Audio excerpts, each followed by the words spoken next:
Ah, on y est, messieurs, dames, ça y est, le fameux top 5 des figurines que je n'aime pas, que je n'ai pas apprécié en 2024, et je tiens à le rappeler, je suis obligé de le dire maintenant dans les vidéos, c'est une vidéo subjective, donc ce sont mes goûts. Hein, peut-être que dans le top 5 que je vais livrer, il y a des joujoux qui vous plaisent, tout simplement, mais moi de mon côté, j'ai beaucoup de mal. Alors, ce sont des produits que j'ai vus de mes yeux. Évidemment, il y a des trucs, je peux pas craquer sur ça, hein, pour les avoir vus déballer, les produits définitifs et tout. Et là, je me dis, c'est mort, c'est complètement mort. Donc avant de me lancer dans cette vidéo, bonne année à tous. Ben oui, meilleurs vœux, là, cette vidéo, elle est programmée, tu vois, je le dis chaque année, mais je suis sur le canapé, là, derrière, en train de vomir. J'ai trop mangé.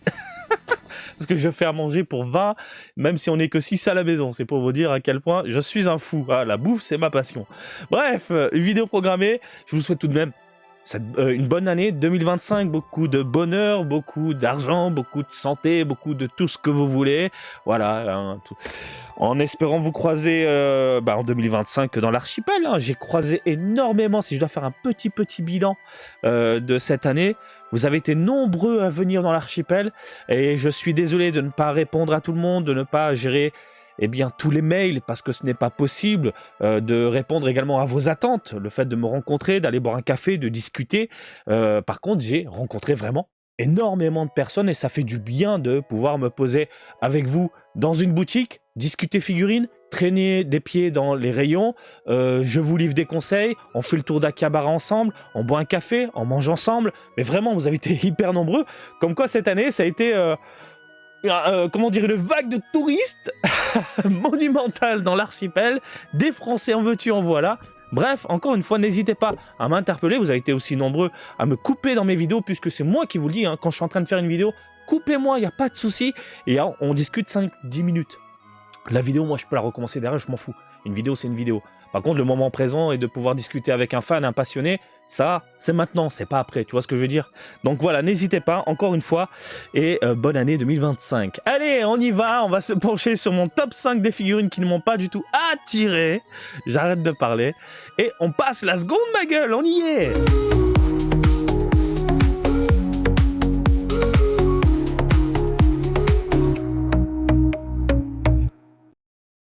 Gros plan, ma gueule. On commence avec cette Alize de Piccolo Daimao que je n'aime pas du tout. Alors, qu'est-ce qui ne m'attire absolument pas? Bah, tout. Déjà, les proportions, c'est pour moi catastrophique. On est sur des proportions totalement démesurées, exagérées, avec un corps what the fuck, des bras ultra allongés et musclés, un crâne également allongé, hein, et des petites jambes avec des petits pieds, des petits... tout est petit. Hein, est-ce qu'il a un petit kiki possible? Quoique non, les Namek sont asexués. Quoi qu'il en soit, regardez, hop, vous avez ici des mini-pieds, avec un corps un peu chelou, un petit bidon de bière, un tout petit bidon de bière. Voilà. Regardez-moi ce crâne hyper allongé, non, je suis vraiment pas fan. Donc un Piccolo Daimao vieillot version B, malheureusement qui ne me titille pas plus que ça. Le prix quand même c'était 29 700 yens et certains collectionneuses excusez-moi, peuvent se dire putain une Eudai c'est sorti, voilà, donc c'est le genre de produit qui prend en cote, c'est difficilement trouvable. Bah là je vous montre, regardez, je l'ai trouvé à 29 900 yens, c'est très facilement trouvable et tout le monde s'en branle en fait.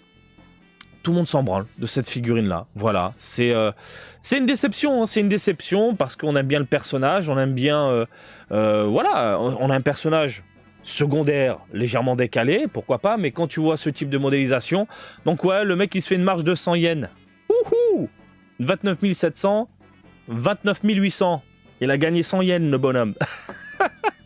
Bref, voilà, c'est pas du tout le genre de figurine que je trouve vraiment exceptionnel et incroyable. On continue avec une Vegeta. Alors cette Vegeta là est sortie dans une Ichiban Kuji et je l'attendais de pied ferme parce que je voulais voir le produit définitif et pour l'avoir vu ensuite en vitrine également, en rayon, hein, dans Akihabara et dans l'archipel, évidemment bah, j'ai été déçu. Alors qu'est-ce qui ne me plaît pas?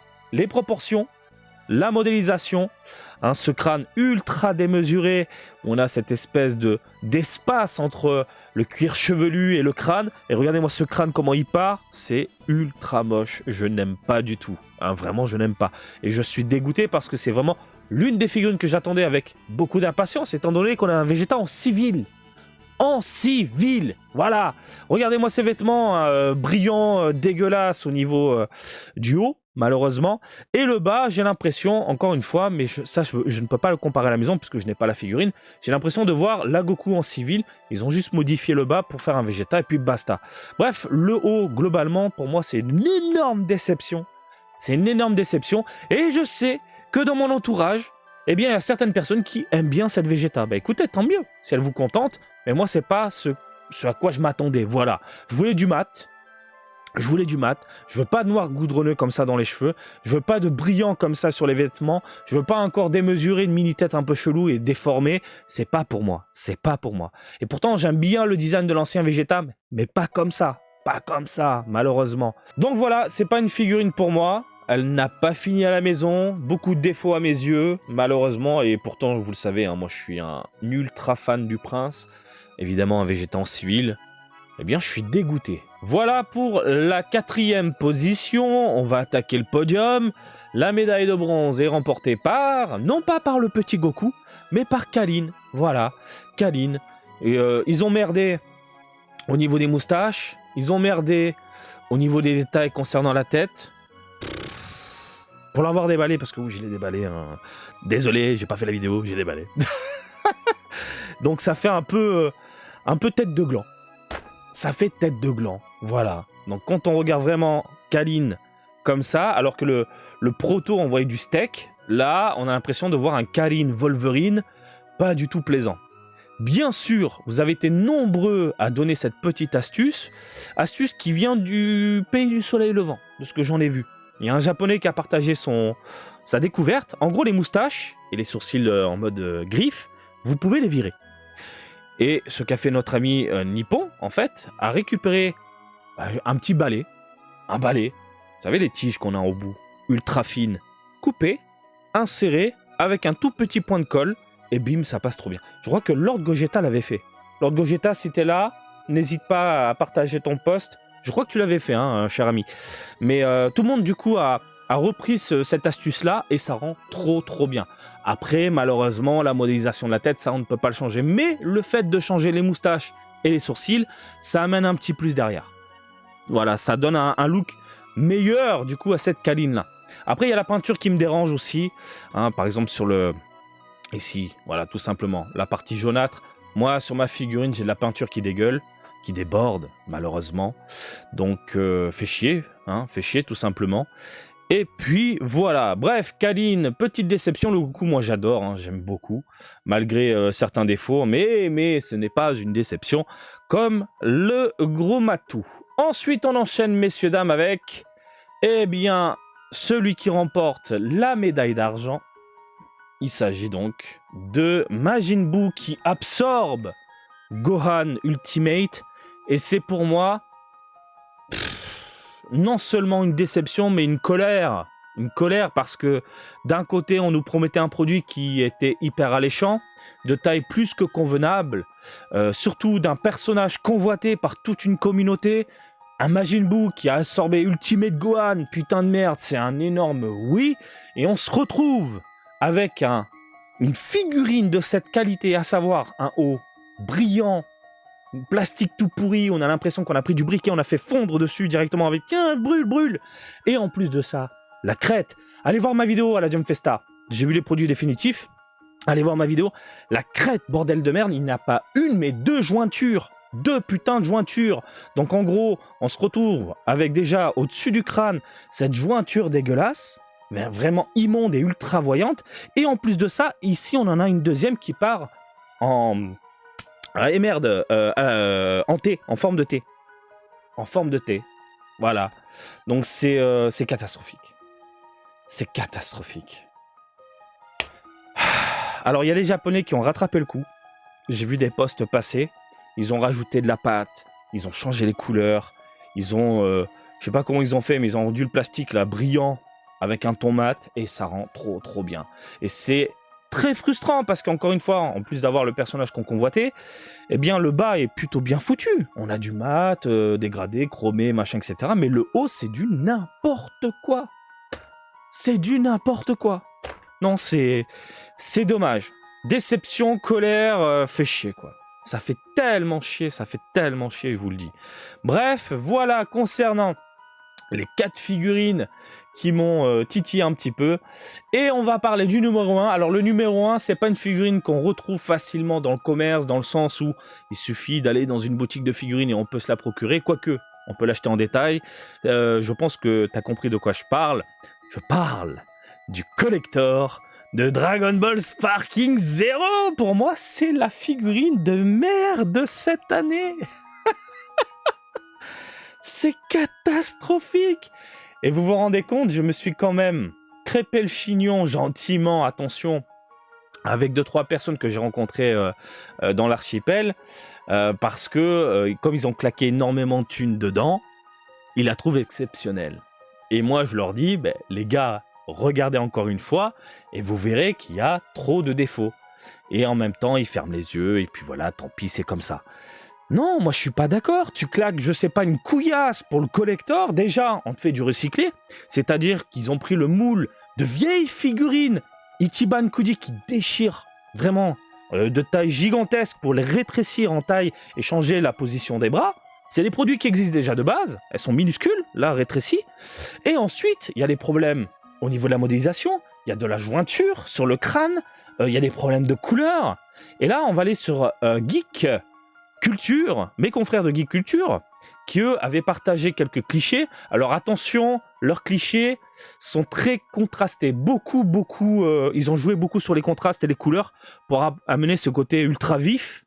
Et c'est tant mieux, hein, parce que normalement c'est bien plus léger. Mais comme ça, vous pouvez voir tout de suite ce que je disais dans ma vidéo où je décortiquais vraiment cette figurine-là lors du Tokyo Game Show. Regardez ce visage bronzé. Ça, tu l'as à la maison. Regarde dans ta vitrine. Le visage est bronzé. Il est bronzé. Bordel de merde, rien que ça. Le visage, en plus de ça, il est aplati. Il y a des problèmes au niveau des dents. Il y a des problèmes au niveau des cheveux. Ce côté banane dégueulasse. Les vêtements tout arrondis, tout pourris, c'est ultra moche. Le Broly, il a la tête qui part sur le côté. Bordel de merde. Mais non. Non. Alors, encore une fois, attention, les couleurs sont très très contrastées, mais ça nous permet de voir justement, ces différences de teintes sur les textures. Et regardez cette jointure en plein milieu. Mais non. Mais non. Vous vous rendez compte ? Bandai utilise un moule qui existe, d'un produit qui existe. Ils peuvent nous faire une figurine diorama qui déchire de ouf, et au final, on se retrouve avec du Wish. On se retrouve avec du Wish à un prix totalement abusé. C'est pas possible. C'est pas possible. Et j'en pleure de rire. À chaque fois, je la vois, parce que je la vois de temps en temps à Akihabara, j'en pleure de rire. Je suis désolé. C'est catastrophique. Il serait parti sur un nouveau design. Peut-être que la communauté aurait été un peu plus indulgente, je pense. C'est-à-dire, non pas un truc déjà prédéfini, déjà sorti. Hop là, on part sur du gâchapon plus, parce que là c'est du gâchapon, hein, en termes de taille. Mais putain de merde, on connaît déjà le produit, on le connaît. Donc évidemment, quand tu fais la comparaison, déjà tu te prends un slash kick dans la gueule. Et quand tu vois le produit définitif, alors que tu disais à l'époque avec les images promotionnelles, peut-être que ça va passer, ok, bon, tant pis, on rage, étant donné que c'est du copier-coller. Mais quand tu vois ça, je suis désolé, c'est pas possible. Catastrophique, putain, cette gueule de cocker. Il a une putain de gueule de cocker. Avec ses cheveux bananes accrochés. Putain de merde, vous vous rendez compte? Moi, je crois que c'était 500 balles au Japon. Mais non, c'est mort. C'est mort. C'est mort. C'est ultra mort. Rien qui va, voilà. Donc ça, c'est vraiment... En plus d'être une déception, je suis dégoûté parce que Sparking Zero, c'est un titre qui me retourne le cerveau. Je continue d'y jouer. C'est un pur bonheur, ce jeu. Pour moi, c'est un pur bonheur. Donc, avoir un collector décent, qui t'en met plein la gueule, c'est la base. C'est la base. Et pas un truc comme ça. Pas un truc comme ça. C'est pas possible. C'est pas possible. Je peux pas. Je n'y arrive pas. Voilà. Je collectionne les figurines. J'ai l'habitude d'avoir des produits plus ou moins corrects. Un truc comme ça où tu claques beaucoup de thunes. C'est pas possible. Non, c'est pas possible. Je veux pas. Je veux pas. Même si Bandai me love, j'en veux pas. Même si quelqu'un me love, j'en veux pas. Même si c'est ma mère qui me love, je n'en veux pas. Maman, je ne veux pas de ça, s'il te plaît. Putain de merde. Allez, messieurs, dames, je vous laisse réagir dans les commentaires. Encore une fois, ce n'est que mon avis. Vous avez le droit d'apprécier ce que j'ai exposé et montré. Et puis, comme d'habitude, je vous invite à me suivre sur Twitter, Facebook, Twitch et TikTok. Marty Japan. Et je vous dis à très bientôt. Allez, salut, bisous. Je vois la tête du coquin. Allez, ciao, ciao. Ciao, ciao.